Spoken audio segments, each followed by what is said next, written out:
Suara denting notifikasi dari ponsel di atas meja kerja memecah keheningan ruang tengah. Nina menghela napas panjang, meregangkan otot lehernya yang kaku setelah berjam-jam menatap layar laptop. Pukul 7 malam. Harusnya Ricky, suaminya, sudah pulang dari kantor setengah jam yang lalu. Nina beranjak ke dapur, mengecek kembali sup ayam yang sudah ia hangatkan 2 kali. Ia tersenyum tipis. Ricky paling suka sup ayam buatannya. Apalagi jika ditambah sambal kecap dengan irisan bawang merah yang banyak. Kehidupan pernikahan mereka sudah berjalan 5 tahun. Tidak selalu mulus, tapi Nina merasa mereka adalah tim yang solid. Karir Nina sebagai konsultan keuangan freelance sedang menanjak, menopang ekonomi keluarga yang sempat goyah karena Ricky sering berpindah-pindah pekerjaan. Klek! Suara pintu depan terbuka kasar membuat Nina terlonjak. Ia buru-buru mematikan kompor dan berlari ke ruang tamu. "Mas? Tumben banting pin?" Kalimat Nina terhenti di tenggorokan. Di hadapannya, Ricky berdiri dengan napas terengah-engah. Dasi kantornya sudah longgar tak beraturan, rambutnya acak-acakan, dan wajahnya pucat pasi seolah baru saja melihat hantu. "Mas Ricky, kamu kenapa?" Nina mendekat, menyentuh lengan suaminya yang terasa dingin. Ricky menatap Nina dengan mata yang berkaca-kaca. Ia menjatuhkan tas kerjanya ke lantai dengan dramatis, lalu merosot duduk di sofa, membenamkan wajah ke kedua telapak tangannya. Bahunya berguncang hebat. "Ibu, Nin, Ibu." Suara Ricky parau, tertahan isak tangis yang terdengar begitu memilukan. Jantung Nina seakan berhenti berdetak. Mertuanya. Ibu Ricky di kampung memang sudah sepuh. Tapi terakhir kali mereka video call minggu lalu, beliau masih terlihat segar bugar sedang menyangi rumput di halaman. "Ibu kenapa? Mas? Bicara yang jelas." Nina ikut duduk di sampingnya, mengusap punggung Ricky dengan panik. Ricky mengangkat wajahnya, matanya merah. "Adikku baru telepon. Ibu. Ibu serangan jantung, Nin. Kondisinya kritis. Sekarang sudah di UGD Rumah Sakit Kabupaten. Dokter bilang kita harus siap untuk kemungkinan terburuk." Astagfirullah. Nina menutup mulutnya, air matanya refleks menetes. Ia tahu betapa Ricky menyayangi ibunya. "Ya Allah, Ibu. Kita harus pulang sekarang. Mas, ayo, aku kemasi baju-baju kita. Kita berangkat malam ini juga." Nina baru saja hendak bangkit menuju kamar, namun tangan Ricky menahannya. Cengkeramannya cukup kuat, membuat Nina menoleh bingung. "Jangan, Nin. Kamu nggak usah ikut." Dahi Nina berkerut. "Maksud kamu? Mas, itu ibu aku juga. Mana mungkin aku biarin kamu pulang sendirian dalam kondisi kacau begini? Siapa yang gantian nyetir? Siapa yang nenangin kamu?" Ricky menggeleng cepat. Wajahnya tampak semakin menderita, sebuah akting yang sempurna. "Bukan begitu, sayang. Kamu ingat kan besok lusa kamu ada presentasi besar sama klien dari Jakarta? Proyek itu penting banget buat karir kamu, buat cicilan rumah kita. Kalau kamu ikut, semuanya bisa batal." Nina terdiam. Memang benar, lusa adalah hari penentuan kontrak besar yang sudah ia perjuangkan selama 3 bulan. Tapi, ini masalah nyawa. Persetan sama proyek, Mas. Keluarga lebih penting. "Klien bisa aku hubungi untuk reschedule," tegas Nina. "Jangan." Ricky menyela agak keras, lalu melembutkan suaranya ketika melihat Nina terkejut. "Maksudku? Kasihan anak-anak kalau harus ikut perjalanan darat mendadak malam-malam begini. Perjalanan 6 jam, Nin. Biar mereka sama kamu di sini. Aku cuma butuh waktu 3 atau 4 hari. Kalau kondisi ibu membaik, aku langsung pulang." Nina menatap mata suaminya dalam-dalam. Ada sorot memohon di sana, tapi entah kenapa, insting wanitanya menangkap secercah ketidaksabaran. Namun, logika Nina membenarkan ucapan Ricky. Membawa 2 balita menempuh perjalanan jauh di malam hari memang berisiko. 3 hari? Tanya Nina ragu. "Iya, janji. Cuma 3 sampai 4 hari. Aku cuma mau memastikan ibu melewati masa kritisnya. Tolong, Nin izinkan aku berbakti sama ibu sebentar saja." Ricky memegang kedua tangan Nina, menciumnya bertubi-tubi. "Lul." Hati Nina luluh melihat keputusasaan suaminya. Ia mengangguk pelan. "Ya sudah. Tapi kamu harus kabari aku setiap jam. Kalau ada apa-apa, aku langsung nyusul naik kereta. Ricky langsung memeluk Nina erat. Erat sekali. Di balik punggung Nina, senyum sedih di wajah Ricky perlahan berubah. Sudut bibirnya terangkat membentuk seringai tipis. Matanya yang tadi basah kini berkilat licik. Makasih, sayang. Kamu istri terbaik, bisik Ricky. Malam itu, Nina sibuk menyiapkan koper kecil untuk suaminya. Ia memasukkan baju ganti, perlengkapan mandi, dan vitamin. Sementara itu, Ricky duduk di balkon kamar, beralasan ingin mencari udara segar untuk menenangkan diri. Nina berjalan pelan mendekati pintu balkon yang sedikit terbuka, berniat memberikan segelas teh hangat. Langkahnya terhenti saat melihat Ricky sedang mengetik sesuatu di ponselnya dengan cepat. Layar ponsel itu menyala terang di kegelapan malam, memantulkan senyum Ricky yang merekah lebar. Senyum yang tidak seharusnya ada pada wajah seorang anak yang ibunya sedang sekarat. Iya, sayang. Beres kok. Aman, gumam Ricky pelan, nyaris tak terdengar oleh deru angin malam. Nina terpaku. Sayang? Mungkin ia salah dengar. Mungkin Ricky sedang menelepon adiknya di kampung. Nina menggelengkan kepala, menepis prasangka buruk itu. Suamiku sedang berduka. Nina, jangan jadi istri yang curigaan. Batinnya memarahi diri sendiri. Ia mengetuk pintu kaca. Mas, tehnya. Ricky tersentak kaget. Dengan gerakan kilat yang mencurigakan, ia mematikan layar ponsel dan membaliknya di atas meja. Senyumnya lenyap dalam sekejap, berganti wajah murung. Iya Nin. Makasih, ucapnya gugup. Aku lagi kabari adikku kalau aku berangkat besok subuh. Nina menatap ponsel hitam yang tergeletak telungkup itu, lalu beralih ke mata suaminya. Adikmu bilang apa? Ibu sudah sadar? Belum. Masih koma? Jawab Ricky cepat. Terlalu cepat. Langit di luar masih gelap gulita. Adzan subuh baru saja berkumandang sayup-sayup dari masjid komplek perumahan. Udara dingin menusuk tulang, tapi Nina sudah bangun sejak pukul 4 pagi untuk menyiapkan sarapan dan bekal perjalanan Ricky. Di kamar, Ricky sedang menutup resleting koper kabinnya. Ia mengenakan kemeja flanel kotak-kotak dan celana jeans, pakaian standar untuk perjalanan santai. Namun, mata Nina menangkap sesuatu yang janggal saat ia mengecek kembali isi koper suaminya untuk memastikan tidak ada yang tertinggal. Di bagian bawah tumpukan kaos santai, terselip sebuah cover jas hitam. Nina menarik ujung cover itu. Mas, ini jas buat apa? Kok dibawa? Ricky yang sedang menyisir rambut di depan cermin tampak tegang sejenak, tapi ia segera menguasai diri. Ia berbalik dengan wajah tenang yang sudah ia latih semalaman. Oh, itu. Ya buat jaga-jaga aja, Nin. Jawabnya santai sambil memasukkan dompet ke saku celana. Jaga-jaga buat apa? Kamu kan mau nungguin ibu di rumah sakit. Emangnya mau rapat direksi di UGD? Tanya Nina. Nadanya separuh bercanda tapi separuh menyelidik. Ricky mendekat, mengambil alih koper itu dan menutupnya kembali dengan sedikit tergesa. Bukan gitu. Di kampung kan kamu tahu sendiri. Kadang kalau ada keluarga sakit, Pak Lurah atau sesepuh desa suka datang jenguk. Enggak enak kalau aku cuma pakai kaos oblong. Harus rapi sedikitlah menghormati tamu. Alasan itu terdengar dipaksakan di telinga Nina. Sejak kapan Ricky peduli soal formalitas dengan Pak Lurah? Biasanya dia yang paling malas pakai baju rapi kalau pulang kampung. Tapi sekali lagi, Nina memilih diam. Ia tidak mau memicu pertengkaran di pagi buta saat suaminya sedang berduka. Ya sudah.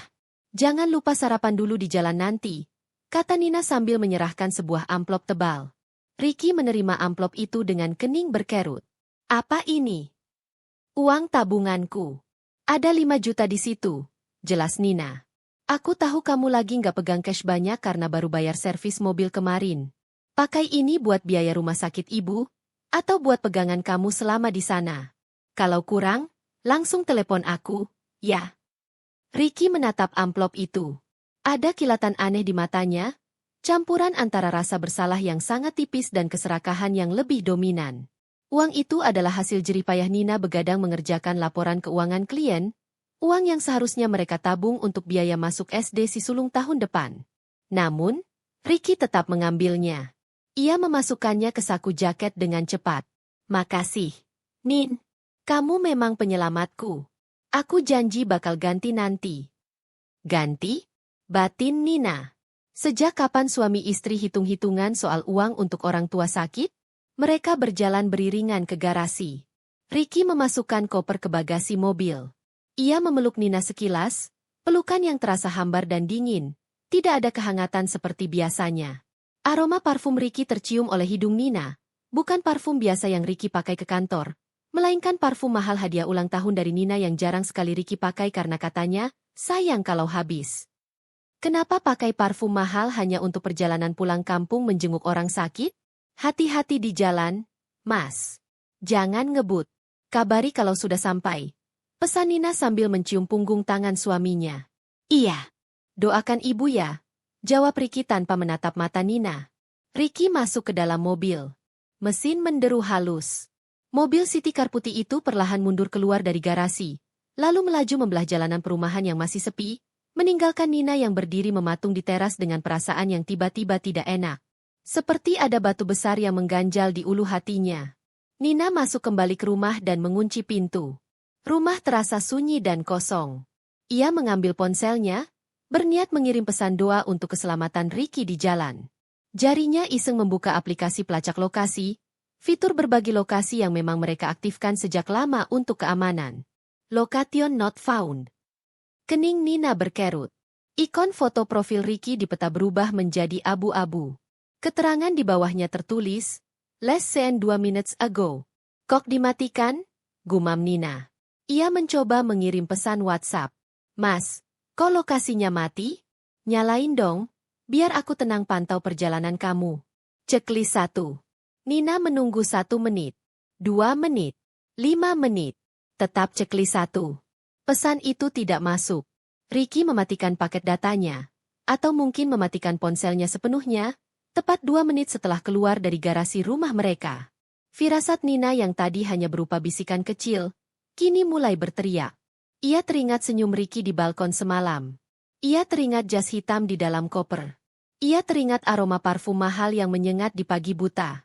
Kamu mau kemana sebenarnya, Mas? Bisik Nina pada ruang tamu yang kosong. Di kejauhan, di dalam mobil yang melaju kencang menuju jalan tol ke arah luar kota, Ricky menyalakan kembali ponselnya. Bukan ponsel utamanya, tapi sebuah ponsel kedua yang ia sembunyikan di laci dashboard. Sebuah pesan masuk dengan nama kontak, My Future. Sayang, udah jalan? Make up artisnya datang jam 8 loh. Jangan telat ya, Mas. Aku nggak sabar jadi nyonya Ricky hari ini. Ricky tersenyum lebar, melupakan istrinya yang cemas di rumah, melupakan kebohongan tentang ibunya yang sekarat. Tunggu aku, Siska. Hari ini hari kita. Ucapnya sambil menginjak pedal gas lebih dalam. Hari pertama Ricky pergi, waktu berjalan begitu lambat bagi Nina. Rumah terasa jauh lebih besar dan sunyi dari biasanya. Si kembar, Dika dan Dini, sudah tidur sejak pukul 8 malam. Kini, hanya tinggal Nina sendirian di ruang tengah, ditemani laptop yang menyala dan secangkir kopi yang sudah mendingin. Nina mencoba fokus pada proposal kerjasama untuk klien besok lusa, tapi matanya terus-menerus melirik ke arah ponsel. Sudah 12 jam sejak Ricky berangkat. Pesan terakhir Ricky masuk pukul 10 pagi tadi, hanya singkat, sudah sampai RS. Sinyal jelek banget. Doakan ibu. Setelah itu, nihil. Nina mencoba menelepon suaminya saat jam makan siang. Nomor yang Anda tuju sedang tidak aktif atau berada di luar jangkauan. Ia mencoba lagi saat sore hari. Mailbox. Dan sekarang, pukul 9 malam, panggilan WhatsApp-nya hanya memanggil, calling. Tidak berdering, ringing. Masa si rumah sakit kabupaten sinyalnya seburuk itu? Gumam Nina gelisah. Logikanya berdebat dengan perasaannya. Mungkin Ricky kehabisan baterai dan lupa bawa charger. Mungkin dia sedang sibuk mengurus administrasi atau menemani ibu di ICU yang tidak boleh menyalakan HP. Tapi hati kecil Nina, suara lirih di sudut pikirannya, berbisik lain. Sinyal jelek. Tapi bisa update status WhatsApp? Tadi sore, sekilas Nina melihat Ricky mengganti foto profil WhatsApp-nya menjadi gambar polos berwarna hitam. Tanda berduka, pikir Nina saat itu.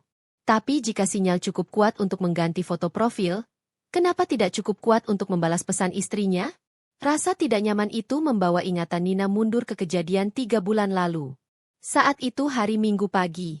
Ricky sedang mandi, dan ponselnya tergeletak di atas nakas. Layarnya menyala menampilkan notifikasi pesan masuk. Siska, kantor baru Mas. Dasinya ketinggalan di mobilku semalam. Nina ingat betul detak jantungnya yang melonjak saat membaca itu. Ketika Ricky keluar dari kamar mandi, Nina langsung bertanya. Ricky tertawa renyah, tawa yang terdengar sangat meyakinkan. Ya ampun, sayang. Itu Siska admin HRD. Kemarin pas meeting luar, aku nebeng mobil dia karena mobil kantor penuh. Mungkin dasiku jatuh pas aku turun. Kamu cemburu sama admin HRD yang umurnya baru 22 tahun. Ricky memeluk Nina, membujuknya, dan Nina percaya. Ricky memang sering ceroboh menaruh barang. Tapi malam ini, nama, Siska, itu kembali bergaung di kepala Nina seperti kaset rusak. Tring! Ponsel Nina bergetar. Sebuah pesan masuk dari Ricky. Ahnya. Mas Ricky hati merah 2. Sayang, maaf baru kabari. Ibu kritis lagi tadi sore. Aku bener-bener kees ngurusin dokter dan beli obat. Aku capek banget. Mau tidur di mushola sebentar. Jangan telepon dulu ya. Aku butuh istirahat biar besok kuat jaga ibu lagi. Love you. Nina membaca pesan itu berulang-ulang. Ada rasa lega karena suaminya baik-baik saja. Tapi juga ada rasa janggal. Ricky tipe orang yang manja kalau sedang capek. Biasanya dia akan menelepon, merengek minta disemangati, atau minimal mengirim voice note dengan suara lelah. Pesan teks yang kaku dan formal ini terasa bukan seperti Ricky. Nina mengetik balasan, "Iya mas, istirahat yang cukup. Salam buat adik-adik di sana. Aku kirim doa buat ibu. Kalau butuh transferan lagi bilang ya." Checklist 2 abu-abu. Belum dibaca. Nina meletakkan ponselnya dengan kasar. Ia berjalan ke kamar tidur, memeluk guling yang biasa dipakai Ricky. Aromanya masih tertinggal di sana. Aroma yang familiar, namun kini terasa asing. Malam itu Nina tidur dengan gelisah. Dalam mimpinya, ia melihat Ricky berdiri di sebuah lorong gelap, membelakanginya. Nina memanggil-manggil, tapi Ricky tidak menoleh. Saat Nina berlari mendekat dan membalikan tubuh suaminya, wajah Ricky rata, tanpa mata, tanpa mulut. Dan di kejauhan, terdengar suara tawa perempuan yang melengking. Matahari bersinar terik, kontras dengan mendung di hati Nina. Sudah 24 jam sejak Ricky pergi, dan komunikasi mereka nyaris putus. Pesan Nina hanya berakhir centang 1 abu-abu. Tidak ada kabar tentang kondisi ibu. Tidak ada permintaan doa yang biasanya Ricky kirimkan. Nina mencoba fokus merevisi anggaran klien di laptopnya, namun konsentrasinya pecah saat ponselnya bergetar. Nama, Tita, sahabat lamanya, muncul di layar. Halo, Thea? Tumben telepon jam kerja. Sapa Nina, berusaha terdengar biasa. Nin, lo lagi sendirian. Suara Tita terdengar ragu dan penuh rasa kasihan, membuat jantung Nina berdegup kencang. Gue bingung harus mulai dari mana, tapi gue takut nyesel kalau diam aja. Ngomong aja, Thea. Jangan bikin panik. Lo bilang Ricky di kampung jagain ibunya sakit, kan? Nin, gue barusan lihat Instagram story vendor catering di kota sebelah, Permata Catering. Tolong lo cek WhatsApp lo sekarang. Gue kirim screenshotnya. Tanpa menutup telepon, Nina membuka pesan gambar dari Tita. Tangkapan layar itu buram, diambil dari video yang bergerak, memperlihatkan suasana ballroom yang sedang didekorasi. Di latar belakang, tampak sepasang pria dan wanita sedang tertawa sambil berpegangan tangan. Dunia Nina seakan berhenti. Pria itu mengenakan kemeja batik coklat emas dan potongan rambut undercut yang sangat Nina kenal. Namun, bukti yang paling telak melingkar di pergelangan tangan kirinya. Jam tangan fosil berdial biru dongker. Kado anniversary dari Nina yang selalu Ricky banggakan. Nin? Itu mirip banget sama Ricky, kan? Tanya Tita hati-hati. Dia bilang bawa jas buat jaga-jaga kalau Pak Lurah datang. Gumam Nina. Suaranya bergetar. Potongan puzzle itu menyatu dengan mengerikan. Jas hitam, parfum mahal, uang 5 juta. Cek rekening. Nin. Cek lokasi. Pastikan sebelum lo ambil keputusan. Saran Tita sebelum menutup telepon, membiarkan Nina tenggelam dalam syok. Nina melempar ponselnya, lalu dengan tangan gemetar membuka internet banking di laptop. Matanya membelalak melihat mutasi rekening 2 minggu terakhir. 10 Mei, tarik tunai 10 juta rupiah. 15 Mei, transfer ke CV. Indah pelaminan 15 juta rupiah. 18 Mei, transfer ke toko Mas Sejahtera 5.500.000 rupiah. Hampir 30 juta lenyap. Uang renovasi dapur, uang tabungan anak, semuanya dipakai untuk membiayai pesta pengkhianatan ini. Air mata Nina menetes. Bukan karena sedih, tapi karena marah. Butuh satu konfirmasi terakhir. Nina mengambil buku telepon lama dan menghubungi Bu Darmi, tetangga sebelah rumah mertuanya di kampung. Halo, Bu Darmi? Ini Nina. Ricky sudah sampai rumah ibu? Tanyanya to the point. Loh? Ricky mau pulang? Enggak tuh, Neng. Rumah sepi-sepi aja dari pagi. Ibu sehat, Bu. Alhamdulillah sehat banget. Neng, tadi pagi malah belanja sayur bareng saya. Ketawa-ketawa cerita soal panen padi. Nina menutup telepon. Hening. Ricky bukan hanya berselingkuh, tapi mematikan ibunya sendiri demi alibi. Kejahatan yang tak termaafkan. Nina menghapus air matanya kasar. Wajah sendunya lenyap, berganti tatapan dingin dan mematikan. Baiklah, Mas. Kamu mau pesta? Bisik Nina pada ruang kosong itu. Aku akan datang. Aku pastikan itu jadi pesta terakhirmu. Malam itu, Nina tidak tidur sedetik pun. Matanya yang bengkak sisa menangis tadi sore kini telah kering, berganti dengan sorot mata tajam yang terpaku pada layar laptop di ruang kerja. Di sebelahnya, secangkir kopi hitam pekat yang sudah dingin tak tersentuh. Rumah terasa sunyi, namun kepala Nina berisik oleh gemuruh strategi. Ia bukan wanita bodoh yang akan melabrak tanpa persiapan. Ia adalah seorang konsultan keuangan.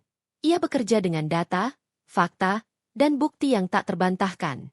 Oke, Ricky. Mari kita lihat seberapa rapi kamu menyembunyikan bangkaimu, gumam Nina pelan. Jari-jarinya menari di atas keyboard.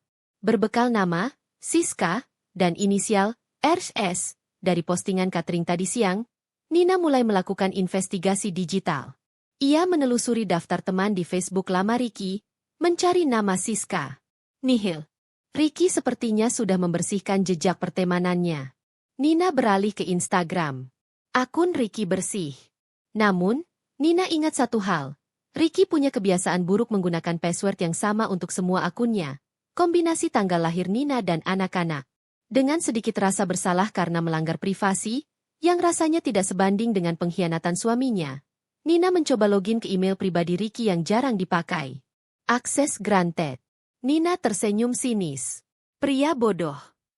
Di kotak masuk email itu, Nina menemukan harta karun yang menyakitkan. Ada lusinan email konfirmasi vendor. Info cek lunasan sewa gedung Graha Mahardika. Konfirmasi pesanan souvenir, 500 PCS.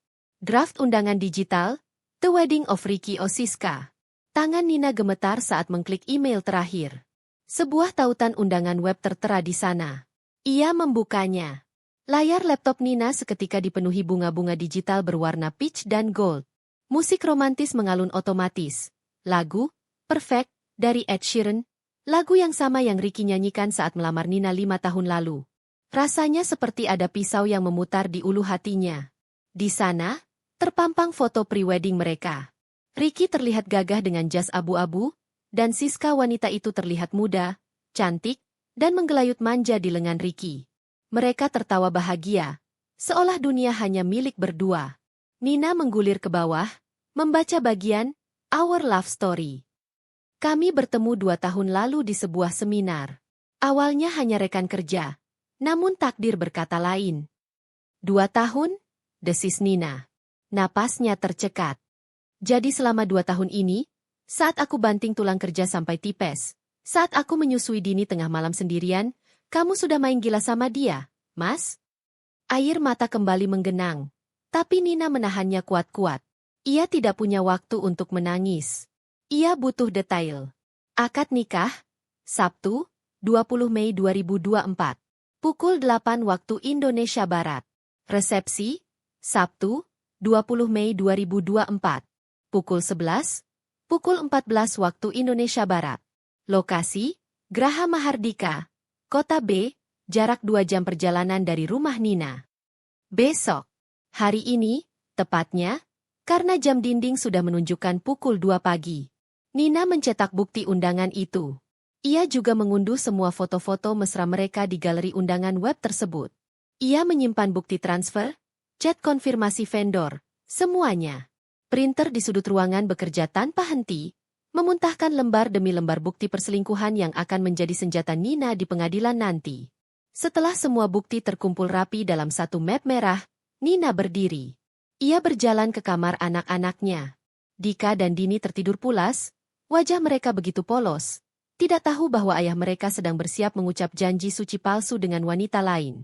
Nina mencium kening mereka satu persatu. "Maafkan Bunda," bisiknya lirih. "Bunda harus lakukan ini biar kita nggak dibodohi ayah lagi. Bunda janji, kita akan bahagia, walau tanpa ayah." Nina kembali ke kamarnya. Ia membuka lemari pakaian Ricky. Di bagian paling belakang, ia menemukan kotak sepatu yang disembunyikan. Di dalamnya ada struk pembelian cincin emas seberat 10 gram. Tanggal pembeliannya seminggu lalu. Saat Nina minta uang untuk beli susu anak dan Ricky bilang, lagi nggak pegang duit. Nina tertawa. Tawa yang kering dan hampa. Hatinya sudah mati malam ini. Yang tersisa hanya Nina yang baru. Dingin, kalkulatif, dan siap menghancurkan. Ia mengambil dress terbaiknya. Sebuah gaun selutut berwarna merah marun yang elegan. Merah berani. Warna yang akan sangat kontras di tengah pesta pernikahan yang mungkin bernuansa pastel itu. "Tunggu aku, Mas. Tamu istimewamu akan datang." Pukul 9 pagi. Nina sudah menitipkan anak-anak di rumah ibunya dengan alasan ada meeting mendadak di luar kota. Ibunya sempat curiga melihat mata Nina yang sembab meski sudah ditutupi concealer. Tapi Nina hanya tersenyum dan berkata ia kurang tidur karena deadline. Mobil Nina melaju membelah jalan tol. Cuaca cerah, langit biru bersih. Seolah semesta mendukung rencana Ricky untuk menikah. Ironis. Sepanjang 2 jam perjalanan, Nina tidak menyalakan radio. Ia butuh keheningan untuk menjaga kewarasannya. Tangannya mencengkeram setir begitu kuat hingga buku-buku jarinya memutih. Setiap kali bayangan Ricky yang pamit mencium tangannya kemarin muncul, Nina menginjak gas sedikit lebih dalam. Pukul 10.45 waktu Indonesia Barat.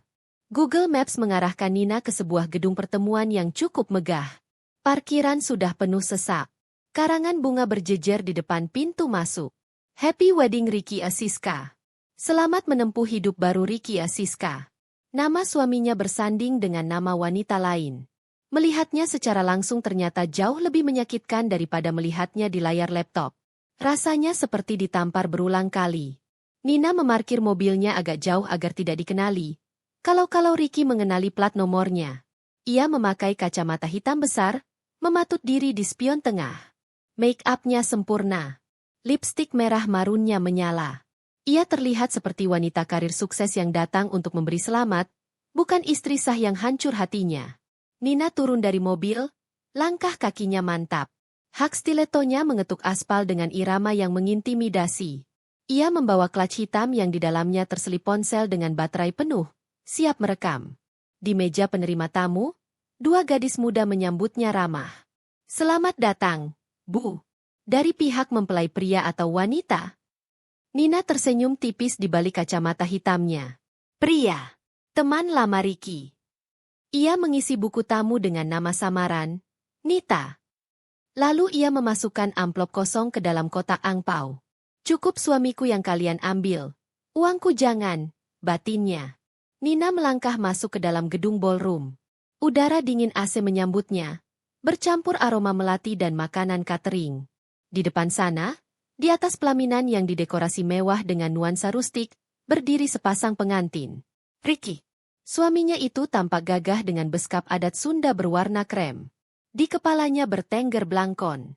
Wajahnya berseri-seri, senyumnya lebar menyalami tamu undangan. Di sebelahnya, Siska terlihat anggun dengan kebaya penuh payet, tersenyum malu-malu. Mereka terlihat serasi. Mereka terlihat bahagia. Dada Nina sesak luar biasa. Ia harus berpegangan pada pilar di sudut ruangan agar tidak ambruk. Kakinya terasa lemas. Ingin rasanya ia berteriak, lari ke atas panggung, menjambak rambut Siska, dan menampar Ricky. Ingin rasanya ia berteriak pada semua orang di sini, pria ini penipu. Dia punya istri dan 2 anak di rumah. Tapi Nina menahan diri. Teriakan histeris hanya akan membuatnya terlihat seperti orang gila yang kalah. Ia ingin menang dengan elegan. Nina menarik napas dalam, membuangnya perlahan. Ia mengeluarkan ponselnya. Dari posisi strategis di balik pilar yang agak gelap, Nina mulai merekam. Ia merekam Ricky yang tertawa lepas. Ia merekam saat Ricky mencium kening Siska untuk sesi foto. Ia merekam MC yang menyebutkan, "Mari kita beri tepuk tangan untuk pasangan paling berbahagia hari ini, Bapak Ricky dan Ibu Siska." Video berdurasi 3 menit itu sudah lebih dari cukup. Bukti otentik perzinahan dan pernikahan tanpa izin. Setelah menyimpan video itu, Nina merasa sudah waktunya untuk menampakkan diri. Bukan untuk melabrak, tapi untuk memberikan mimpi buruk. Antrean salaman mulai menipis. Nina melepas kacamata hitamnya. Ia berjalan pelan menuju jalur antrean, menyelinap di antara rombongan tamu bapak-bapak. Saat giliran rombongan di depannya selesai, Ricky sedang menunduk sedikit untuk membetulkan kain sampingnya. Siska yang pertama kali melihat ke depan. Senyum Siska melebar, siap menyambut tamu berikutnya. Namun, saat Nina melangkah maju tepat di depan pelaminan, tapi tidak naik ke panggung, senyum Siska memudar menjadi ekspresi bingung.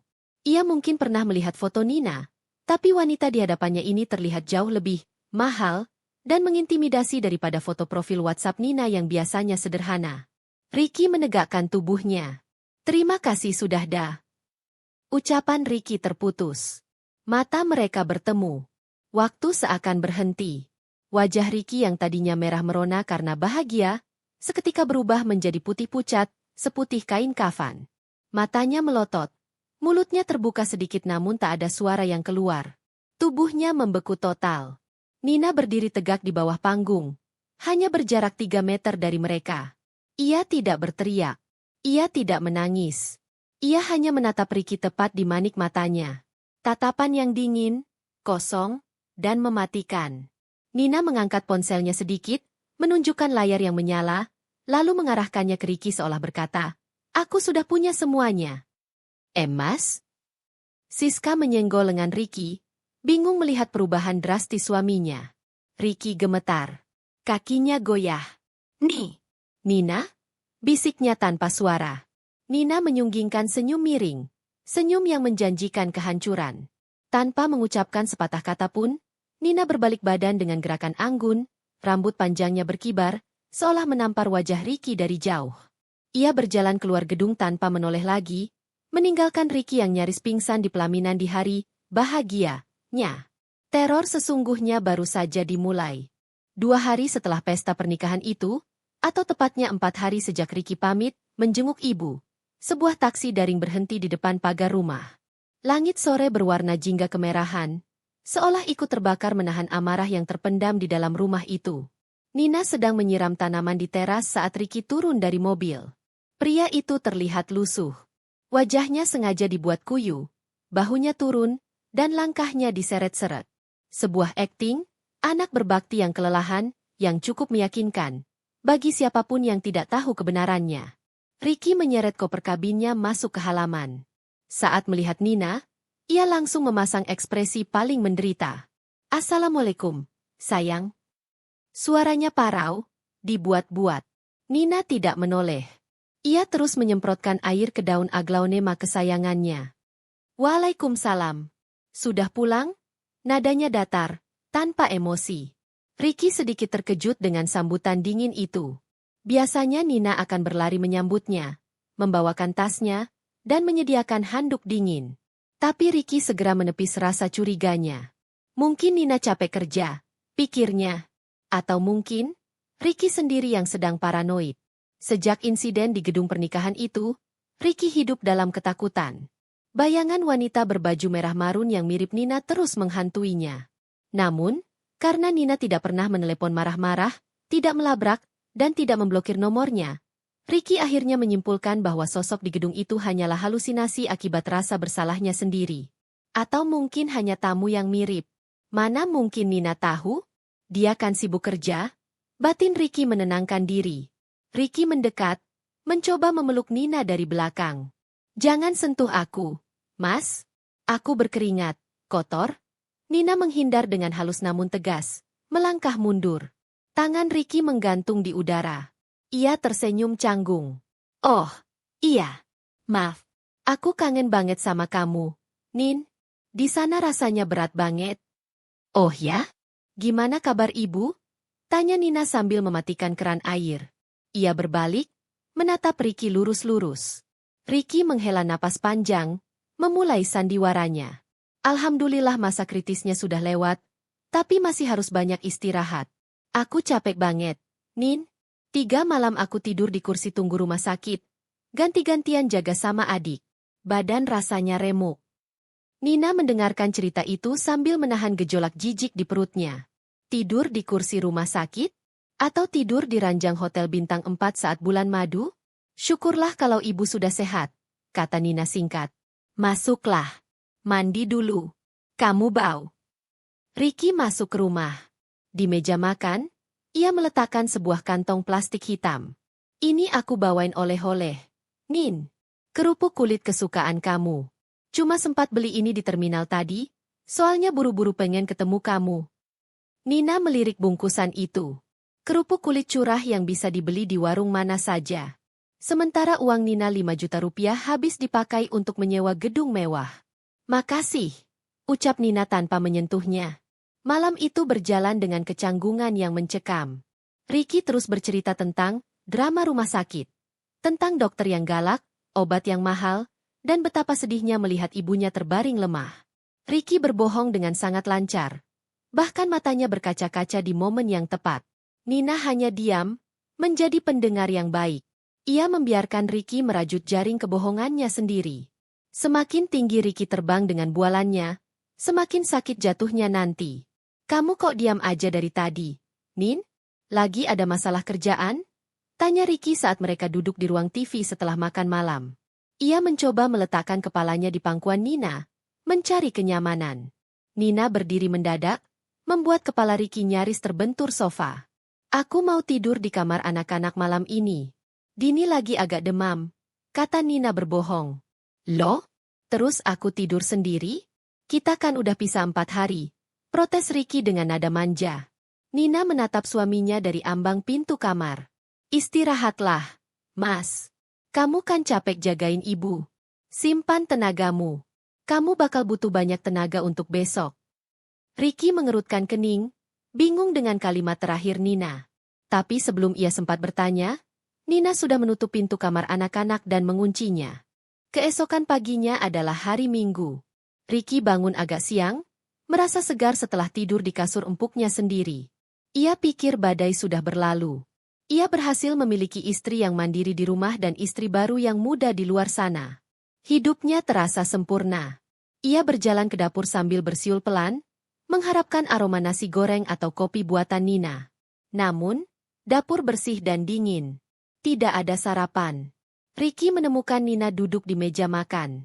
Di hadapannya bukan piring berisi makanan, melainkan sebuah amplop coklat besar yang tebal. Nina duduk tegak dengan tangan terlipat di dada, mengenakan pakaian rapi seolah mau pergi, padahal ini hari libur. "Pagi, sayang. Kok belum masak? Anak-anak mana?" tanya Ricky sambil menuang air putih dari dispenser. "Anak-anak di rumah ibu," jawab Nina dingin. "Duduk, Mas." Nada perintah dalam suara Nina membuat bulu kuduk Ricky meremang. Ia duduk di kursi seberang Nina, menatap amplop coklat itu. "Ini apa? Tagihan listrik?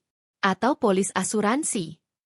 Ricky mencoba bercanda, tapi tawanya terdengar sumbang di ruangan yang sunyi itu. "Buka aja," perintah Nina. Ricky mengulurkan tangan ragu-ragu.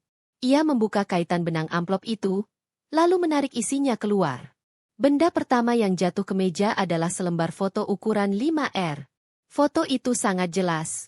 Ricky sedang tertawa lebar, mengenakan beskap Sunda, berdiri di pelaminan sambil merangkul pinggang Siska. Di latar belakang, dekorasi bunga bertuliskan, "Ricky Asiska," terlihat mencolok. Jantung Ricky berhenti berdetak. Wajahnya yang tadi segar sehabis bangun tidur, kini memucat drastis. Darah seolah tersedot keluar dari tubuhnya. Tangannya gemetar hebat hingga foto itu terlepas dari jari-jarinya. Ia melihat isi amplop lainnya. Printout mutasi rekening, transfer ke CV. Indah pelaminan. Screenshot email konfirmasi hotel untuk honeymoon suite. Dan yang paling bawah, surat gugatan cerai yang sudah ditandatangani Nina di atas materai. Nini. Ricky tergagap. Lidahnya keluh. Otaknya blank. Gimana? Rumah sakitnya? Mas? AC-nya dingin? Makanannya enak? Tanya Nina dengan nada santai yang mengerikan. Aku dengar, pasiennya cantik banget. Pakai kebaya penuh payet. Nin, dengerin aku dulu. Ini salah paham. Ricky panik. Insting pertamanya adalah menyangkal. Meski bukti sudah di depan mata. Ini foto editan. Ada orang yang mau fitnah aku. Sumpah, Nin, demi Allah aku di rumah sakit. Demi Allah. Nina tertawa. Tawa yang kering dan menyayat hati. Kamu berani bawa nama Tuhan setelah memalsukan sakit ibumu sendiri? Nina mengambil ponselnya, memutar sebuah video. Video yang ia rekam sendiri di gedung pernikahan itu. Suara MC terdengar jelas. Mari kita sambut pasangan berbahagia, Ricky dan Siska. Lalu kamera menyorot wajah Ricky yang pucat pasi saat melihat Nina di antara tamu undangan. Itu kamu, kan? Dan wanita berbaju merah yang kamu lihat di sana itu aku, Mas. Aku datang. Aku makan prasmanan di pesta pernikahan suamiku sendiri pakai uang yang aku kasih buat obat ibu. Ricky terdiam. Habis sudah. Tidak ada celah untuk berbohong lagi. Tubuhnya lemas. Ia merosot di kursinya seperti balon yang kempes. Kenapa, Mas? Suara Nina mulai bergetar. Bukan karena takut, tapi karena luapan emosi yang akhirnya pecah. Kurang apa aku? Aku kerja banting tulang bantu ekonomi keluarga. Aku urus anak-anak. Aku hormat sama kamu. Kenapa kamu tega? Ricky menunduk dalam-dalam. Aku hilaf. Nin. Siska dia hamil. Cicit Ricky pelan. Dek. Pengakuan itu seperti belati kedua yang menancap di jantung Nina. Hamil. Nina tersenyum miris. Hebat. Jadi bukan cuma selingkuh, tapi zina sampai jadi anak. Dan kamu pakai uang tabungan pendidikan Dika buat resepsi mewah untuk nutupin aib kalian. Aku dipaksa keluarganya Siska. Nin, kalau nggak nikah, aku bakal dilaporin polisi. Aku bingung. Aku nggak mau kehilangan kamu, makanya aku sembunyiin ini. Ricky mulai menangis, mencoba meraih tangan Nina. Tolong maafin aku, Nin. Aku janji bakal tinggalin dia setelah anaknya lahir. Aku cuma cinta sama kamu. Nina menarik tangannya kasar. Jangan mimpi. Nina berdiri, menunjuk pintu depan. Keluar. Nin, ini rumahku juga. Rumah ini atas namaku. Cicilannya aku yang bayar 70% setiap bulan. Mobil itu juga atas namaku. Kamu nggak punya apa-apa di sini selain baju-baju kotormu. Bentak Nina. Matanya menyala-nyala. Kesabaran selama 5 tahun telah habis terbakar. Tapi aku suami kamu. Kamu nggak bisa ngusir aku gitu aja. Ricky mulai emosi, mencoba menggunakan kartu kepala keluarga. Suami. Nina melempar surat gugatan cerai itu ke wajah Ricky. Kertas-kertas berhamburan. Suamiku sudah mati saat dia mengucap akad nikah untuk wanita lain kemarin. Sekarang yang ada di depanku cuma orang asing penzina. Keluar sekarang. Atau aku panggil satpam komplek dan tunjukkan foto-foto ini ke semua tetangga. Biar mereka tahu Bapak Ricky yang terhormat ternyata penipu ulung. Ancaman itu efektif. Ricky tahu Nina tidak pernah main-main dengan ucapannya. Dengan tangan gemetar dan air mata buaya, Ricky memungut koper yang belum sempat ia bongkar sejak kemarin. Kamu bakal nyesel, Nin. Kamu nggak akan bisa hidup tanpa aku. Anak-anak butuh bapaknya. Ancam Ricky dengan sisa-sisa egonya saat berjalan ke pintu. Anak-anak butuh bapak yang bermoral, bukan pembohong. Balas Nina tajam. Ricky membanting pintu depan saat keluar. Nina berdiri mematung di tengah ruang tamu yang kini kembali sunyi. Kakinya lemas. Ia jatuh terduduk di lantai, menangis sejadi-jadinya. Bukan menangisi kepergian Ricky, tapi menangisi 5 tahun hidupnya yang sia-sia untuk pria yang salah. Namun, Di balik air matanya, ada rasa lega yang luar biasa.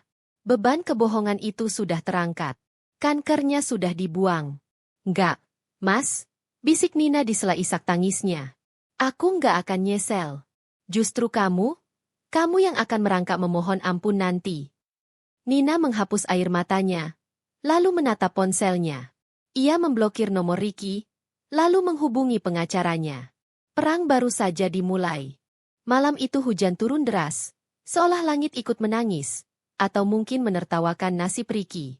Dengan koper di tangan dan harga diri yang hancur, Ricky berdiri di depan sebuah rumah kontrakan petak di pinggiran kota. Ini adalah tempat tinggal sementara Siska. Ricky mengetuk pintu dengan lemas. Siapa? Suara manja Siska terdengar dari dalam. Pintu terbuka.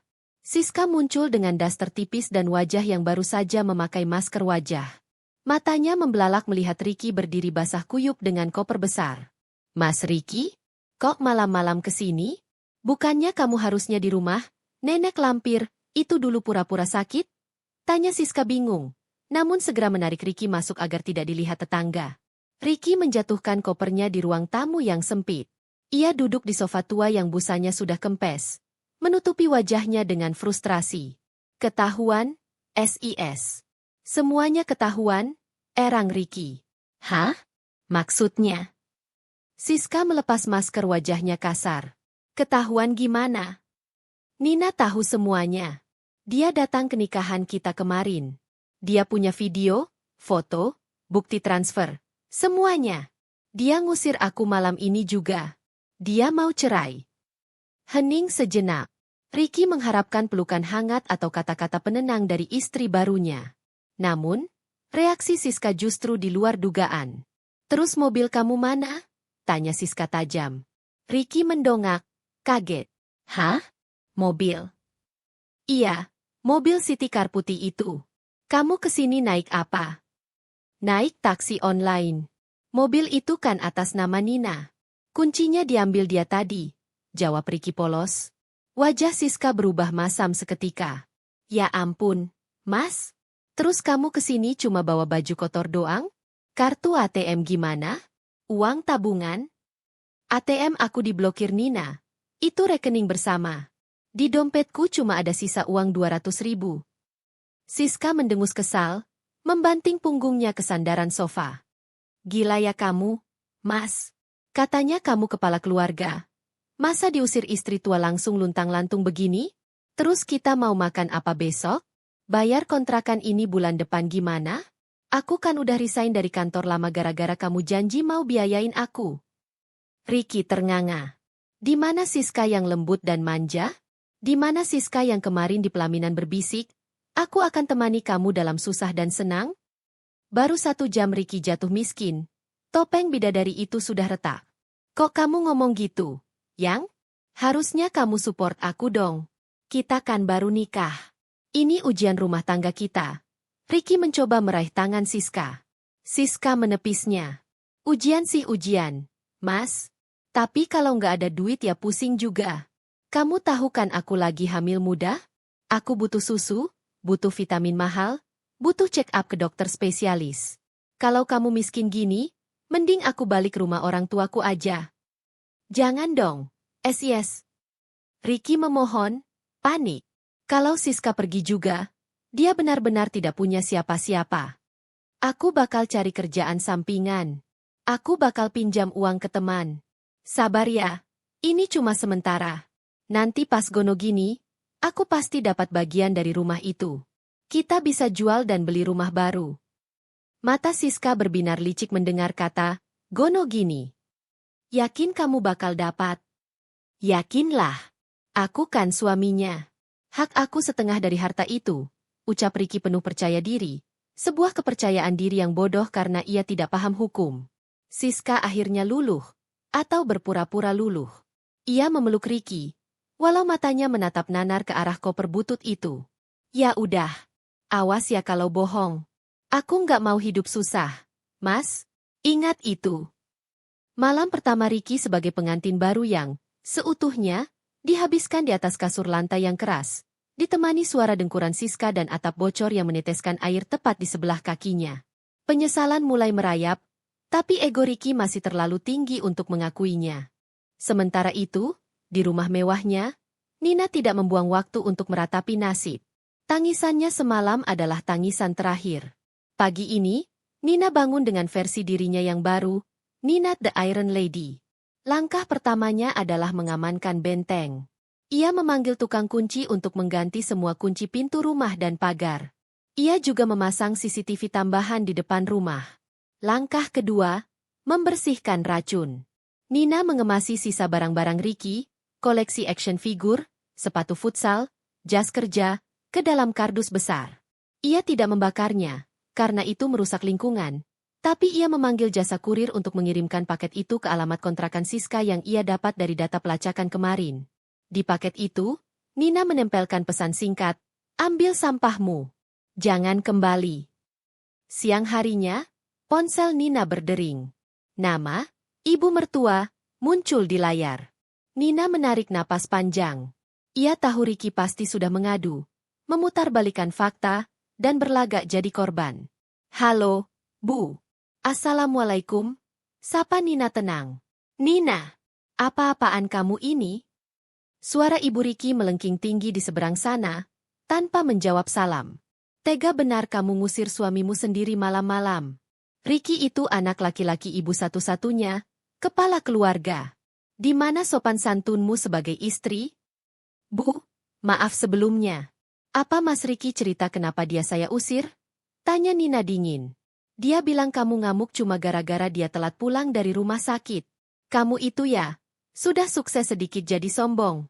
Suami capek ngurus ibu sakit malah dituduh macam-macam." Nina tersenyum miris. Ternyata Ricky masih berbohong pada ibunya. "Luar biasa." "Bu," potong Nina tegas. "Ibu sehat kan? Kemarin Bu Darmi bilang ibu belanja sayur." Hening sejenak di seberang. Ibu emang udah sembuh. Ricky yang ngerawat." "Ricky nggak ngerawat ibu. Ricky menikah lagi, Bu. Hari Sabtu kemarin. Di gedung mewah, sama perempuan lain yang sedang hamil." Apa? Jangan ngawur kamu." Suara mertuanya mulai goyah. "Saya kirim buktinya ke WhatsApp ibu sekarang. Foto pernikahan mereka, dan video Ricky di pelaminan. Tolong ibu lihat dulu sebelum marahi saya." Nina mengirimkan foto-foto itu. Tidak sampai 1 menit, terdengar suara isak tangis tertahan dari seberang telepon. "Ya Allah, Ricky!" desis ibu mertua, suaranya lemas. "Saya sudah gugat cerai, Bu. Saya tidak bisa terima dipoligami diam-diam. Apalagi Ricky pakai uang tabungan sekolah cucu ibu buat pesta itu. Maaf, Bu. Hubungan kita sebagai menantu dan mertua mungkin selesai. Tapi Dika dan Dini tetap cucu ibu. Assalamualaikum." Nina menutup telepon sebelum mertuanya sempat membela diri. Ia tidak butuh permintaan maaf dari mereka sekarang. Ia butuh fokus. Sore harinya, teror sesungguhnya datang. Bukan dari Ricky, tapi dari Siska. Sebuah pesan WhatsApp masuk dari nomor tak dikenal. "Heh, nenek lampir. Jangan pikir lo menang ya mentang-mentang punya rumah. Mas Ricky itu cintanya sama gue. Lo cuma mesin ATM buat dia. Sekarang dia sama gue, dan kita bakal rebut harta gono gini lo. Siap-siap aja jadi janda miskin." Nina membaca pesan itu sambil menyeruput teh hangatnya. Bukannya takut, ia justru tertawa kecil. "Anak kecil," gumam Nina. Nina tidak membalas dengan kata-kata kasar. Ia hanya membalas dengan satu foto. Foto sertifikat rumah dan BPKB mobil yang semuanya tertulis jelas atas nama Nina Andriani. Lalu ia mengetik balasan singkat. "Silakan ambil Mas Ricky. Saya ikhlas. Tapi untuk harta? Mimpi saja. Sampai ketemu di pengadilan. Bawa pengacara terbaikmu. Karena aku pakai pengacara yang bisa bikin kalian bangkrut sampai ke tulang." Setelah itu, Nina memblokir nomor Siska. Di seberang kota, Siska membanting ponselnya ke kasur dengan wajah merah pada menahan amarah. Ricky yang baru pulang membawa nasi bungkus murah, hanya bisa menelan ludah melihat kemarahan istri barunya. Perang dingin telah dimulai, dan Nina memegang kendali penuh atas medan pertempuran ini. Beberapa minggu kemudian, aroma melati dan dupa di ruang tunggu pengadilan agama terasa menyesakan. Ini adalah sidang perdana gugatan cerai Nina terhadap Ricky. Nina duduk tenang di salah satu kursi, mengenakan blazer formal dan wajah tanpa ekspresi. Di sebelahnya, sudah berdiri tegap seorang pengacara kawakan bernama Bapak Danu, yang dikenal sebagai spesialis kasus perceraian dengan sengketa harta yang rumit. Nina telah menghabiskan tabungannya untuk menyewa jasanya, karena ia tahu, pertarungan ini bukan lagi soal hati, melainkan soal hak asuh dan aset. Tenang, Bu Nina. Kasus poligami tanpa izin istri sah dan penggunaan dana bersama untuk pembiayaan pernikahan kedua sudah merupakan bukti kuat. Kita hanya perlu memvalidasi kepemilikan aset, bisik Pak Danu meyakinkan. Tak lama kemudian, Ricky datang. Ia tidak sendirian. Di sisinya, Siska menggandeng erat lengannya, tampil agak berlebihan dengan gaun hamil yang ketat dan riasan tebal. Mereka tampak seperti sepasang kekasih yang baru menikah dan teraniaya. Sebuah sandiwara yang mereka yakini akan memenangkan simpati hakim. Ricky juga didampingi seorang pengacara yang terlihat muda dan kurang pengalaman. Saat melihat Nina, Ricky mencoba memasang wajah sedih dan menyesal. Namun matanya memancarkan rasa benci yang tak bisa disembunyikan. Sementara Siska menatap Nina dengan sorot mata penuh ejekan dan kemenangan. Si nenek lampir itu nggak tahu kalau Mas Ricky itu suamiku. Kita pasti dapat rumahnya kok, sayang. Bisik Siska lantang, sengaja agar Nina mendengarnya. Nina tidak bereaksi. Ia hanya menyesap air mineral dan menatap lurus ke depan, memperlakukan mereka seperti debu. Persidangan dimulai. Setelah sesi mediasi singkat yang jelas gagal, karena Ricky menolak cerai kecuali Nina memberinya rumah, persidangan memasuki inti sengketa, pembagian harta gonogini. Pengacara Ricky, dengan percaya diri, mengajukan tuntutan agar Nina menjual rumah, mobil, dan membagi semua tabungan menjadi 2. Klien kami, Bapak Ricky, adalah suami sah dan kepala rumah tangga selama 5 tahun pernikahan. Walaupun aset-aset tersebut atas nama Ibu Nina, Bapak Ricky telah berkontribusi besar dalam pembiayaan, baik melalui gaji bulanannya maupun jerih payahnya dalam merawat rumah tersebut, ujar pengacara Ricky. Kini giliran Pak Danu, pengacara Nina, berdiri. Ia tersenyum tipis, senyum yang terasa seperti pisau cukur. Yang mulia hakim, kata Pak Danu, suaranya menggelegar tenang. Kami mengajukan penolakan mutlak atas tuntutan tersebut, berdasarkan fakta-fakta berikut. Pak Danu melambaikan map merah milik Nina. Fakta pertama, klien saya memiliki bukti sah pernikahan kedua Bapak Ricky tanpa izin, yang mana merupakan pelanggaran berat terhadap hukum perkawinan. Fakta kedua, kami lampirkan di sini mutasi rekening koran. Selama 5 tahun, klien saya, Ibu Nina, membayar 70% cicilan KPR rumah dan 100% cicilan mobil dari penghasilan konsultannya. Sementara 90% gaji Bapak Ricky habis untuk biaya pribadinya dan pembayaran hutang-hutang yang ia buat diam-diam. Ricky mulai gelisah. Siska mencengkeram lengannya, ekspresinya berubah menjadi cemas. Dan yang paling penting, yang mulia, lanjut Pak Danu, kami menemukan transfer dana sebesar 25 juta rupiah dari rekening bersama yang seharusnya dialokasikan untuk tabungan pendidikan anak-anak, yang mana dana tersebut terbukti digunakan untuk membiayai pesta pernikahan kedua Bapak Ricky di Graha Mahardika. Suasana di ruang sidang hening. Pengacara Ricky tampak menelan ludah. Klien kami tidak menuntut apa-apa dari Bapak Ricky, hanya ingin perceraian diputus dan hak asuh diberikan sepenuhnya kepada klien saya karena Bapak Ricky telah terbukti melakukan perzinahan dan penyalahgunaan dana pendidikan anak.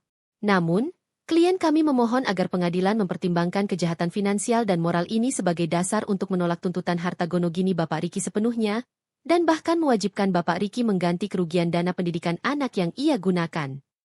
Mendengar kata-kata, mengganti kerugian, wajah Ricky langsung pucat pasi. Ia menoleh ke arah pengacaranya dengan tatapan memohon bantuan, tapi pengacaranya hanya bisa mengangkat bahu, menyadari bahwa ia telah kalah telak.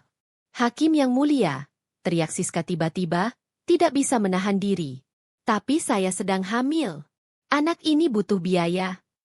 Hakim mengetuk palu keras-keras. Saudari Siska, Anda bukan pihak dalam gugatan ini. Jaga ketertiban. Sidang ditunda untuk pemeriksaan bukti lebih lanjut. Saat keluar dari ruang sidang, Ricky berjalan lunglai. Siska marah besar. Kenapa kamu bilang rumah itu setengah milikmu, Mas? Ternyata kita nggak dapat apa-apa. Siska berbisik penuh amarah. Aku nggak tahu Nina sekejam ini. Dia sudah merencanakan semuanya. Ricky balas berbisik, menyalahkan Nina.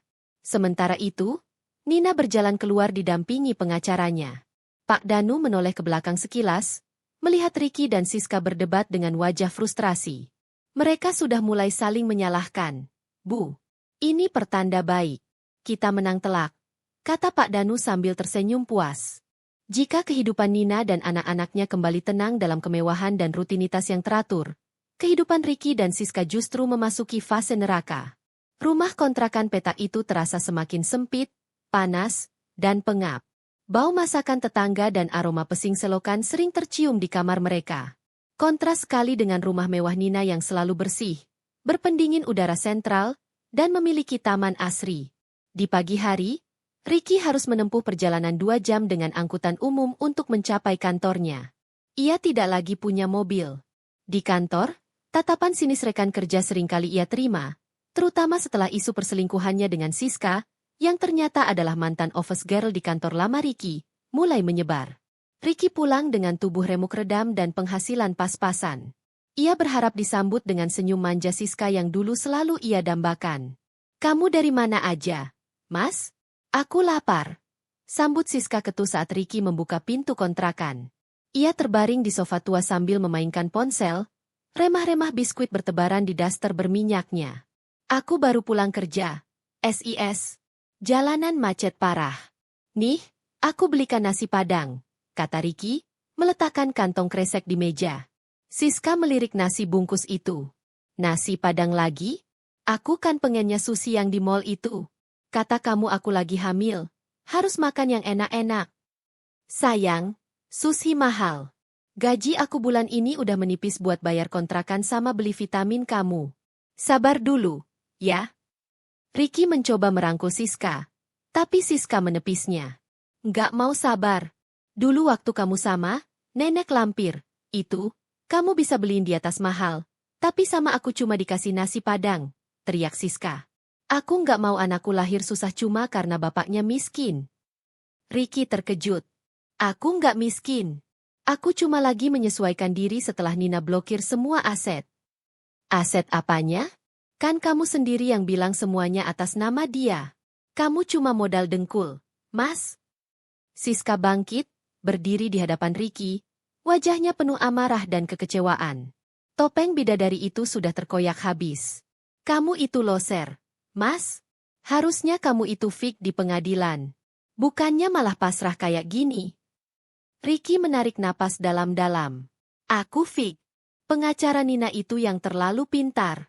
Dia punya bukti sampai ke akar-akarnya. Bodoh amat sama bukti.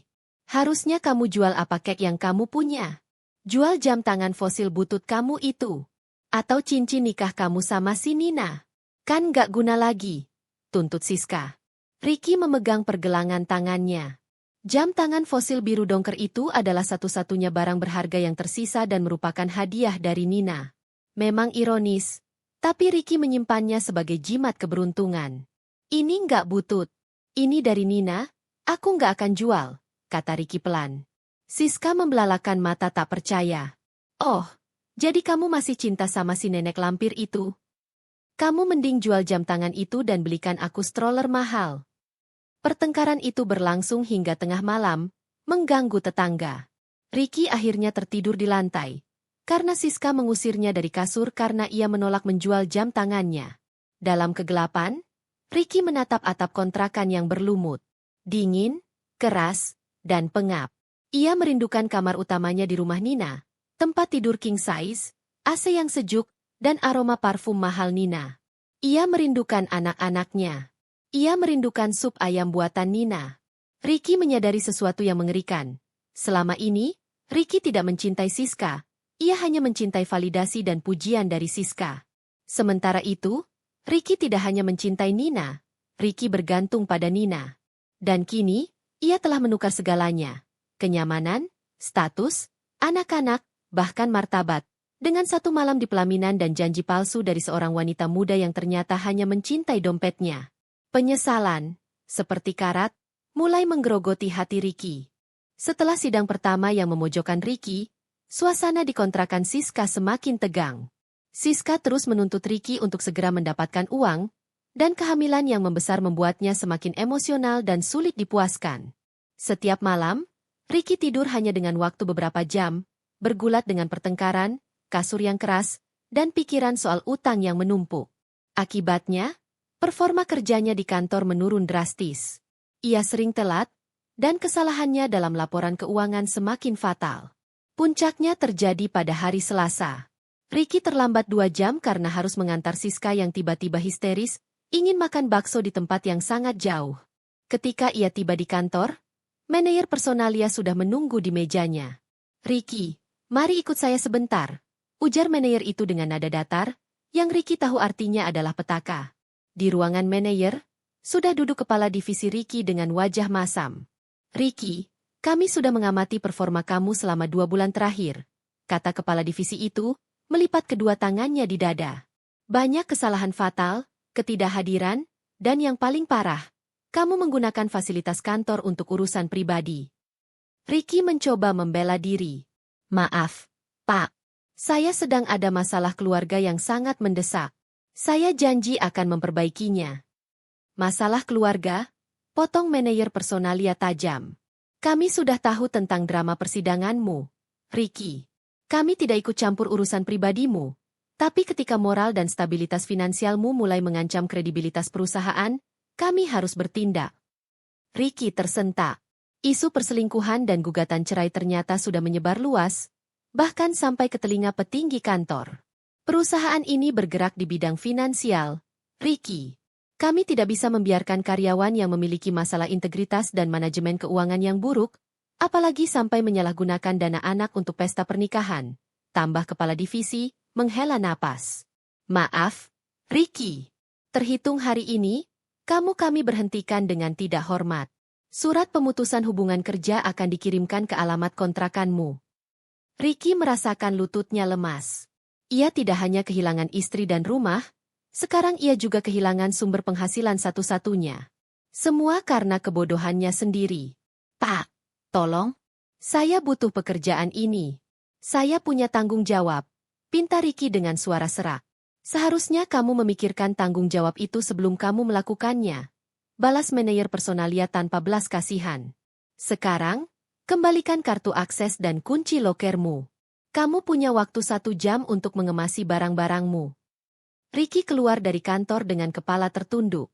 Ia merasa seperti orang paling bodoh di dunia. Saat ia menelpon Siska untuk memberitahu berita buruk itu, reaksi Siska sungguh di luar kendali. "Apa? Dipecat? Kamu becus nggak sih jadi laki-laki? Terus kita mau makan apa? Mau bayar biaya melahirkan pakai apa?" teriak Siska histeris dari seberang telepon. "Sabar, sayang. Aku pasti cari kerjaan lain," jawab Ricky, mencoba menenangkan diri. "Cari kerjaan? Kamu pikir cari kerja gampang? Jangan harap aku mau susah sama kamu, Mas.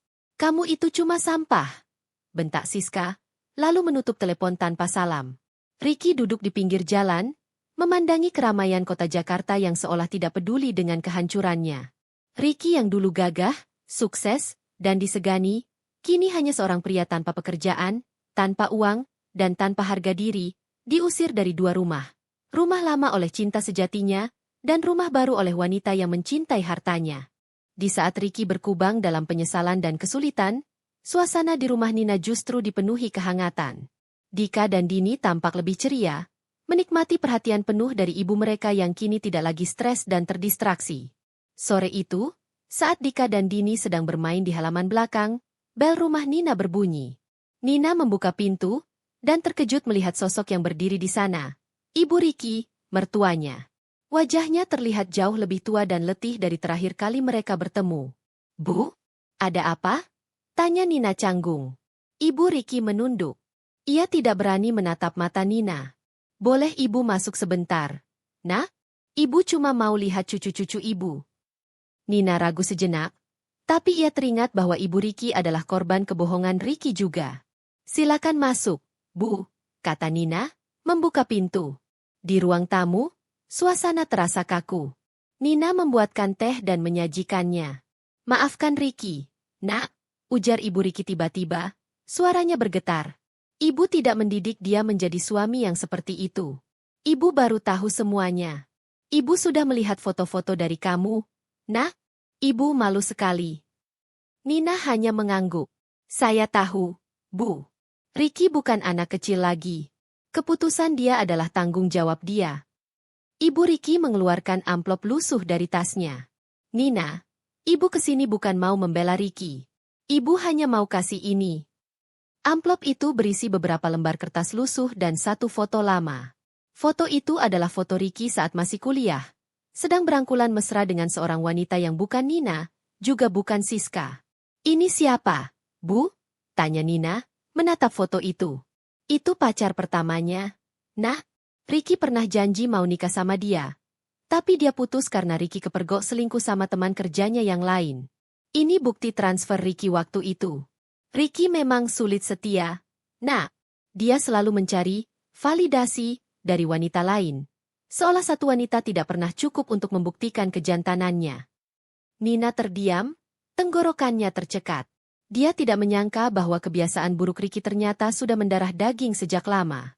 Kenapa ibu memberikannya pada saya? Ibu Ricky mengusap air mata yang jatuh di pipinya. Karena ibu tahu, Ricky pasti akan menuntut hak asuh anak. Ibu tidak mau Dika dan Dini dirawat oleh Ricky yang sekarang. Apalagi sama perempuan itu, Siska. Ibu takut mereka akan kesulitan. Dengan bukti-bukti lama ini, ibu harap kamu bisa memastikan Ricky tidak bisa berbuat apa-apa di persidangan. Terima kasih, Bu, kata Nina tulus. Jaga cucu-cucu ibu ya. Nah, Ricky sudah memilih jalan yang buruk. Biarkan dia menanggung akibatnya sendiri. Ibu Ricky bangkit, menolak tawaran Nina untuk bertemu Dika dan Dini. Ibu nggak mau mereka lihat ibu. Biar mereka tahu Ricky yang baik-baik saja. Nina mengantar mertuanya sampai ke gerbang. Saat ia kembali masuk, ia menatap foto lama Ricky itu. Hatinya tidak lagi sakit, justru dipenuhi rasa lega. Ricky bukanlah korban. Ricky adalah pelaku kebiasaan buruknya sendiri. Dengan bukti tambahan dari mertuanya, Nina merasa benteng pertahanannya di pengadilan semakin kokoh. Persidangan telah memasuki sesi pembuktian akhir. Selama seminggu terakhir, Ricky dan Siska hidup dalam ketegangan.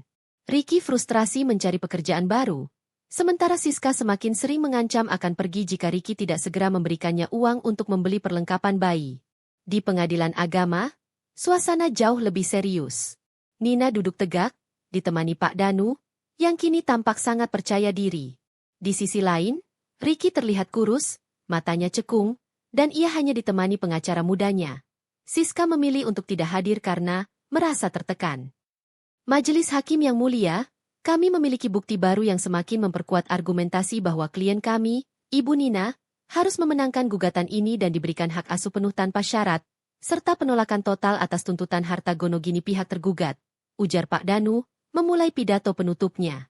Pak Danu kemudian membeberkan bukti-bukti yang diberikan oleh Ibu Ricky, riwayat perselingkuhan Ricky yang mendarah daging, dan transfer dana ke rekening wanita lain yang terbukti terjadi bertahun-tahun sebelum pernikahan kedua.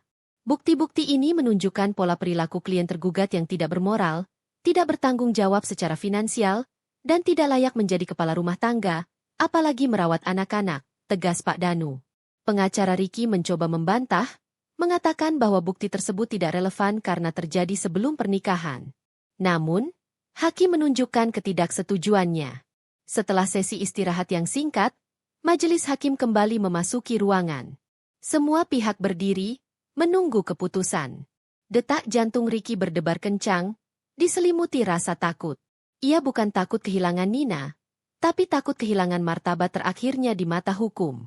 Berdasarkan bukti-bukti dan fakta persidangan yang telah kami terima, ujar Ketua Majelis Hakim dengan suara tenang namun tegas. Pertama, Majelis Hakim memutuskan untuk mengabulkan gugatan cerai yang diajukan oleh penggugat, Ibu Nina. Ricky memejamkan mata, entah lega atau menyesal. Kedua, Majelis Hakim memutuskan untuk memberikan hak asuh penuh atas anak-anak, Dika dan Dini, kepada Ibu Nina sebagai penggugat, mengingat Bapak Ricky telah terbukti melakukan pelanggaran berat dan penyalahgunaan dana pendidikan anak. Ricky menelan ludah. Ia tahu ini akan terjadi. Ketiga, Majelis Hakim memutuskan untuk menolak seluruh tuntutan harta gonogini yang diajukan oleh Bapak Ricky, Dikarenakan semua aset terbukti diperoleh dari penghasilan penggugat dan adanya penyalahgunaan dana bersama untuk membiayai pernikahan kedua oleh tergugat. Keempat, Majelis Hakim memutuskan untuk mewajibkan Bapak Riki untuk mengganti rugi dana pendidikan anak sebesar Rp25 juta, Rp25 juta kepada Ibu Nina, dan wajib dibayarkan selambat-lambatnya 1 bulan setelah putusan ini ditetapkan. Palu keadilan berbunyi tuk, tuk, tuk. Putusan telah dijatuhkan. Riki resmi bercerai. Ia tidak mendapat rumah, tidak mendapat mobil, tidak mendapat anak, dan justru diwajibkan membayar ganti rugi. Nina menoleh ke arah Riki, ekspresinya tenang. Tidak ada kemenangan, hanya kelegaan. Ia akhirnya bebas. Riki, yang baru saja menerima pukulan telak, berjalan keluar ruangan dengan langkah gontai. Pengacaranya sudah menghilang entah kemana, meninggalkannya sendirian. Di luar gerbang pengadilan, Riki menghubungi Siska, tapi teleponnya diblokir.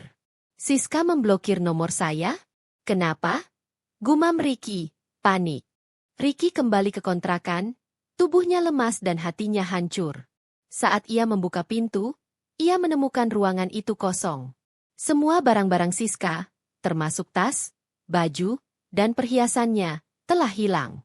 Hanya tersisa sofa tua yang berdebu dan aroma parfum yang telah memudar. Di atas meja, terdapat selembar kertas bertuliskan tangan. Mas Riki, aku nggak bisa hidup susah. Aku butuh kepastian. Kamu sudah dipecat, nggak dapat rumah, dan sekarang malah disuruh bayar utang. Aku nggak mau anakku lahir tanpa masa depan. Aku sudah janji sama diriku sendiri nggak akan miskin. Aku pergi. Maaf, Riki. Jangan cari aku. Air mata Riki mengalir deras. Ia tidak menyangka Siska akan meninggalkannya secepat ini, bahkan saat kandungan Siska sudah membesar. Riki mencoba menghubungi Siska berkali-kali, tapi tidak pernah berhasil. Bahkan, nomor Siska tidak lagi aktif. Ia telah kehilangan segalanya. Istri pertama yang setia, anak-anak yang menyayanginya, rumah yang nyaman, pekerjaan bergengsi, dan terakhir, wanita yang ia korbankan segalanya untuknya. Siska hanya menginginkan hidup enak yang ia kira Riki miliki, dan begitu tahu Riki tidak punya apa-apa, Siska pergi. Riki terduduk di lantai kontrakan yang dingin. Ia ingat kembali semua kebohongan yang ia buat untuk mendapatkan validasi dari Siska, semua caci maki yang ia berikan pada Nina, dan semua uang yang ia habiskan tanpa memikirkan masa depan anak-anaknya. Ia mengambil jam tangan fosil pemberian Nina yang ia simpan di saku. Jam itu, yang selama ini ia pegang sebagai jimat, kini terasa dingin dan asing. Riki akhirnya menelepon satu-satunya orang yang ia tahu masih peduli, ibunya. Ibu. Riki dipecat. Siska pergi. Riki sendirian. Isak Riki ditelepon. Di seberang sana, ibu Riki terdiam lama. Kamu sudah membuat pilihan, Riki, kata ibunya dengan nada sedih. Kamu sudah menanam angin. Sekarang kamu menuai badai. Pulanglah, nak. Bersihkan dirimu. Mulai hidupmu dari awal. Tapi jangan pernah coba-coba mengganggu Nina dan anak-anak lagi. Mereka sudah bahagia tanpamu. Riki menutup telepon. Ia merasa seperti bayi yang baru lahir.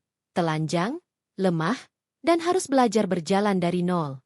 Ia melihat pantulan dirinya di cermin retak di kamar mandi. Wajah kuyu, mata sembab, dan rambut acak-acakan. Ia tidak mengenali dirinya sendiri. Riki mengambil keputusan.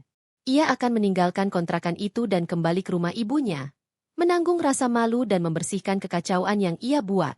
Sementara itu, di rumah Nina, kebahagiaan sejati baru saja dimulai. Nina kini fokus pada pekerjaannya, menikmati kenaikan jabatan, dan menghabiskan sore hari dengan bercerita bersama Dika dan Dini di taman belakang. Nina tidak lagi mencintai Riki, tapi ia telah belajar. Ia tidak akan pernah membiarkan kebodohan seorang pria merenggut kebahagiaan dan harga dirinya lagi.